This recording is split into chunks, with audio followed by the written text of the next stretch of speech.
ఇందిరమ్మ ఇళ్లకు సంబంధించి అయితే కీలక అప్డేట్ అంతోంది. ఎందుకంటే మొన్ననే 11వ తారీఖున అంటే ఈ నెల 11వ తారీఖున భద్రాచలంలో ఇందిరమ్మ ఇళ్లకు సంబంధించిన పథకాన్ని లాంఛనంగా ప్రారంభించబోతున్నారు. ఇది ఆల్రెడీ అనౌన్స్ చేశారు. దానికి సంబంధించి కూడా 3,000 కోట్ల రూపాయలు ఆల్రెడీ గవర్నమెంట్ రిలీజ్ చేసింది. జీవో కూడా జారీ చేసింది.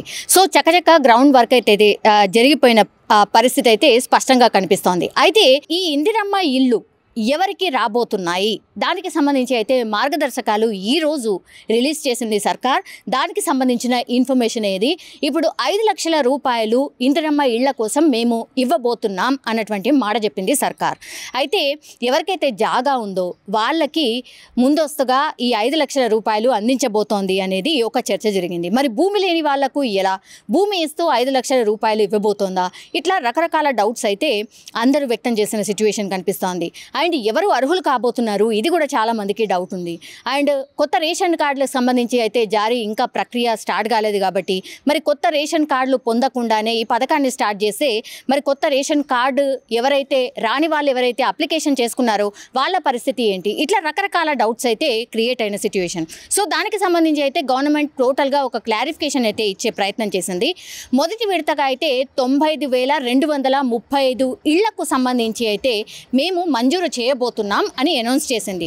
అందులో భాగంగా 57,000 రూపాయలకు సంబంధించి 57,000కు సంబంధించిన ఇళ్ళు పట్టణ ప్రాంతాల్లో మండలాల్లో అనుకోవచ్చు. దెన్ ఈ 35,000కు సంబంధించిన ఇళ్ళు ఏవైతే ఉన్నాయో అది గ్రామీణ ప్రాంతాల్లో ఇవ్వబోతున్నాం అనేటువంటిది అయితే గవర్నమెంట్ చెప్పినటువంటి పరిస్థితి.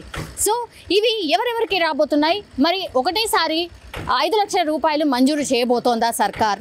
సో లబ్ధిదారులు ఎవరైతే ఉంటారో వాళ్ళందరికీ మరి ఒకటేసారి ఈ 5 లక్షల రూపాయలు ఏవైతే ఉంటాయో వాళ్ళ అకౌంట్లో ఇవ్వబోతోందా? ఈ 5 లక్షల రూపాయల కేటాయింపు ఎలా ఉండబోతోంది?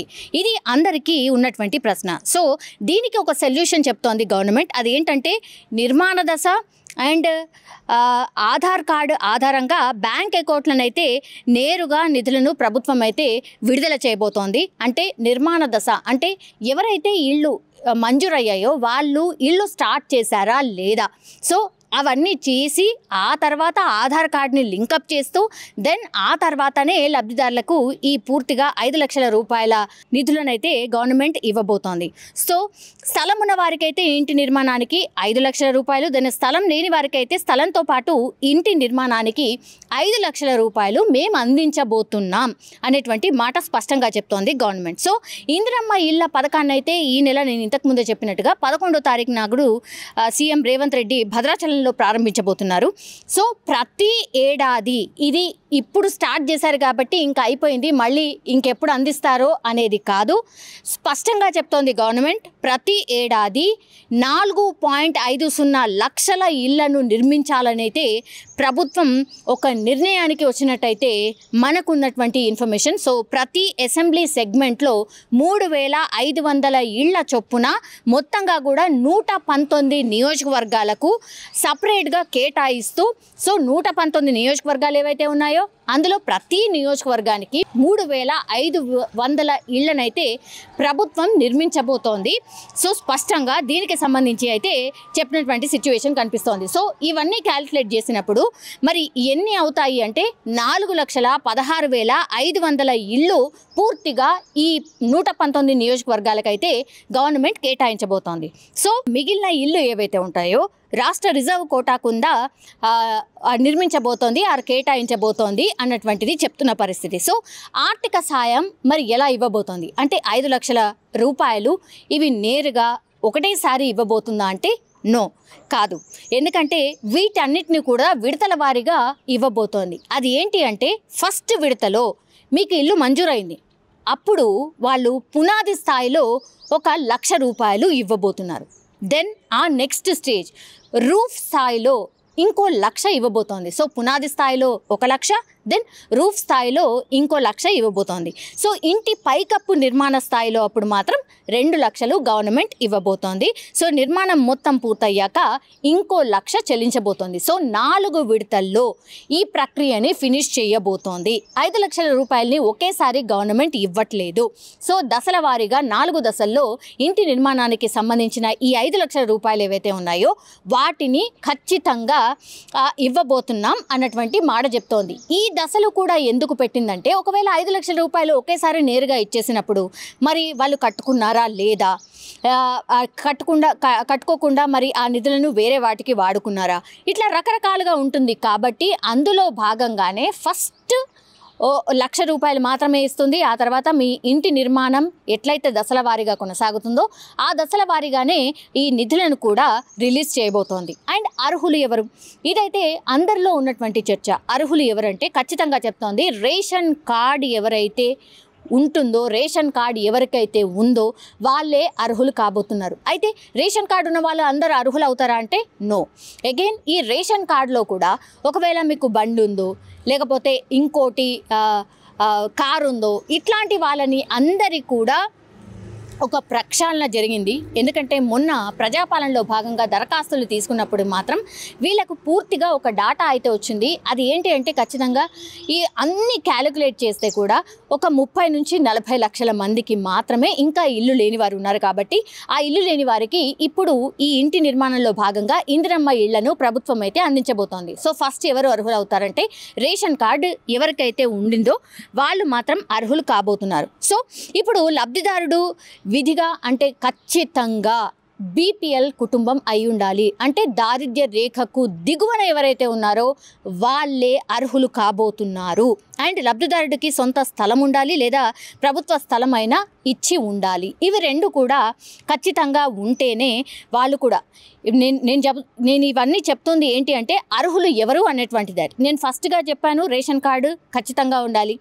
అది రేషన్ కార్డు ఎవరికి అంటే లబ్ధిదారుడు విధిగా బీపీఎల్ రేఖకు దిగువన ఉన్నవారై ఉండాలి. అంటే 1,50,000 కట్ ఆఫ్ ఏదైతే ఉందో ఆ 1,50,000కు సంబంధించిన ఇన్కమ్ ఎవరికైతే ఉంటుందో వాళ్ళే 1,50,000కు సంబంధించిన దిగువన ఎవరికైతే ఇన్కమ్ ఉంటుందో వాళ్ళే ఈ ఇళ్లకు అర్హులు కాబోతున్నారు. దెన్ లబ్ధిదారుడికి సొంత స్థలం ఉండాలి లేదా ప్రభుత్వ స్థలం అయినా ఇచ్చి ఉండాలి. ఈ రెండిట్లో కూడా ఏదో ఒకటి ఖచ్చితంగా ఉండాలి. దెన్ వివాహమై ఉమ్మడి కుటుంబంలో ఉంటున్నా సరే లబ్ధిదారుడిగా ఎంపిక కావచ్చు. ఒకవేళ మీరు వివాహమైంది అయినా సరే మీ అమ్మా నాన్నతోనూ వాళ్ళతోనే ఉన్నా కూడా మీరు సపరేట్గా అప్లై చేసుకోవచ్చు. వాళ్ళు కూడా అర్హులు కాబోతున్నారు. ఉమ్మడి కుటుంబంలో మీరు ఒకవేళ వివాహమై కలిసి ఉంటున్నప్పటికీ కూడా సపరేట్గా మీరు అప్లై చేసుకోవచ్చు. దెన్ అద్దె ఇంట్లో ఉంటున్నా కూడా లబ్ధిదారుడు కావచ్చు. ఇప్పుడు అద్దె ఇంట్లో కిరాయి ఉంటున్నాం కాబట్టి మరి ఇవ్వరా అనేటువంటి మాట ఎక్కడ కూడా లేదు. మీరు ఒకవేళ కిరాయి ఇంట్లో ఉంటున్నా కూడా మీరు లబ్ధిదారులు ఖచ్చితంగా అయి ఉంటారు. దెన్ సింగిల్ ఉమెన్ ఆర్ వితంతు మహిళలు కూడా లబ్ధిదారులు కావచ్చు. సింగిల్ విమెన్ అంటే మనకు తెలుసు డైవర్సీ ఎవరైతే ఉంటారో వాళ్ళు, లేదంటే హస్బెండ్ చనిపోయిన మహిళలు ఎవరైతే ఉంటారో వాళ్ళు కూడా అర్హులు కాబోతున్నారు దీనికి. దెన్ గుడిసె కానీ లేదంటే గడ్డితో పైకప్పు నిర్మించిన ఇల్లు కానీ మట్టి గోడలతో నిర్మించిన ఇల్లు ఉన్నా సరే ఈ పథకంలో అర్హులు కాబోతున్నారు. స్పష్టంగా మార్గదర్శకాలు ఇచ్చింది సర్కార్. సో ఇందిరమ్మ ఇళ్లను మహిళల పేరు మీదనే మంజూరు చేయబోతున్నారు. ఇది లాస్ట్. ఇది ఏంటంటే మార్గదర్శకాలు ఇది లాస్ట్. బట్ ఇందిరమ్మ ఇళ్లను ఖచ్చితంగా మహిళల పేరు మీదనే ఉంచబోతున్నారు. ఎందుకంటే మనందరికీ తెలుసు మహిళల పేరు మీదనే ఉంటేనే వాళ్ళు ఇల్లుని నిలుపుకునే ప్రయత్నం చేశారు. ఎందుకంటే ఇల్లు అనేది అందరికీ ఒక కళ కాబట్టి అది ఖచ్చితంగా మహిళల పేరు మీదనే ఉండాలి. రేవంత్ సర్కార్ వచ్చిన తర్వాత మహిళలకు సంబంధించి ఎక్కువ ప్రయారిటీ అండ్ మహిళల ఫోకస్డ్గానే అన్ని పథకాలు రూపొందించినట్టు స్పష్టంగా కనిపిస్తోంది. సో అందులో భాగంగానే ఈ ఇళ్లను కూడా మహిళల పేరు మీదనే రిజిస్టర్ చేయించబోతున్నారు. అండ్ లబ్ధిదారులు ఎవరైతే ఉంటారో వాళ్ళు కూడా మహిళలే ఉండబోతున్నారు అన్నటువంటి మాట స్పష్టంగా మనకైతే ఈ మార్గదర్శకాలు చూస్తే అర్థమవుతోంది. సో కీలకంగా ఈ లబ్ధిదారుల ఎంపిక ఉండబోతోంది. ఇదే ఫోకస్డ్గా అయితే ఇళ్ల మంజూరు జరగబోతోంది. 4 దశల్లో ఇళ్ల మంజూరు అండ్ అర్హులు ఎవరు అన్నటువంటిది మార్గదర్శకాలు అయితే రిలీజ్ అయ్యాయి. మరి ఈ లెక్కన అందరూ కూడా ఇల్లు లేని వారు ఎవరైతే ఉంటారో అర్హులు ఎవరైతే ఉంటారో వాళ్ళందరికీ కూడా ఇందిరమ్మ ఇల్లు ఖచ్చితంగా రాబోతోంది అన్నటువంటి మాట స్పష్టంగా గవర్నమెంట్ చెప్పినట్టయితే మనకైతే అర్థమవుతోంది. సో 11వ తారీఖు నాడు ఈ పథకాన్ని స్టార్ట్ చేసిన తర్వాత మాత్రం లాంఛనంగా ఈ పథకం స్టార్ట్ అవుతుంది. ఆ తర్వాత ఈ పథకానికి సంబంధించి ఎవరు అర్హులు కాబోతున్నారు, ప్రతి నియోజకవర్గాల్లో కూడా 3500 ఇళ్లను నిర్మించబోతోంది. కాబట్టి ఖచ్చితంగా ఆల్మోస్ట్ అందరికీ ఇల్లు ఉండాలి అనే సంకల్పంగా ఈ సర్కార్ అయితే ముందుకు సాగుతున్నట్టు మనకైతే స్పష్టం అవుతోంది. ఇంకోటి ఏంటంటే ఇప్పుడు డబుల్ బెడ్రూమ్ ఇళ్ళు ఎవరికైతే ఇంకా అలాట్ అయ్యాయి, లేదంటే అలాట్ కాకుండా అలా ఉండిపోయాయి, మరి వాటిని ఏం చేయబోతున్నారు, దానికి సంబంధించి సొల్యూషన్ ఏం చూపించబోతోంది అనేది కూడా ఇప్పుడు ఒక చర్చ నడుస్తోంది. ఎందుకంటే డబుల్ బెడ్రూమ్ ఇళ్ళు చాలామంది ఆశిస్తున్న వాళ్ళు అప్లికేషన్ ఆల్రెడీ పెట్టుకొని ఉన్నారు. కాబట్టి మరి ఆ డబుల్ బెడ్రూమ్ ఇళ్ళు అలాగే ఎవరికి కేటాయించకుండా అలాగే ఉండిపోయాయి. చాలా నియోజకవర్గాల్లో అట్లా చాలానే ఆ ఇళ్ళు ఉన్నాయి. మరి ఆ ఇళ్లకు సంబంధించి కూడా త్వరలోనే మార్గదర్శకాలు రిలీజ్ చేయాలి.